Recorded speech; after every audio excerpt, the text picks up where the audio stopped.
afternoon. And I was describing at a fringe earlier on today that moment, that incredible moment in the middle of the night on the 23rd, 24th of June. And I remember racing home from the TV studios to be at home with my wife and friends for that moment when David Dimbleby said, well, that's it. The British public have decided, after 43 years, to leave the European Union. I don't know whether you can hear the cheers. We certainly did a great deal for French champagne exports that night. So that every cloud's got a silver lining for somebody. But it was a tremendous moment. And as I said this afternoon, I have never felt so proud of my fellow citizens in this country, of the men and women of Britain, who, in face of all the threats that were made to them, all the terrible claims that were made about what would happen if they went through with it, decided that they had the courage and the self-belief to take control of their own destiny.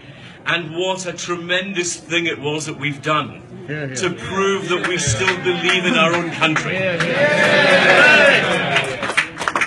Now, none of us actually quite predicted the speed at which events would happen after that. And I happened to be having lunch, he says name-droppingly, with Rupert Murdoch the next Sunday. And he said, guys, we're getting a month's copy every week. We don't need this level of drama to continue. And of course, we're now in the settling in phase. And when the Prime Minister asked me to take on the job of international trade, I had already been arguing for some time that what I wanted was to see a combined foreign and trade office so that we could better align what we were doing. But she took a very different view. And in my view, she was correct.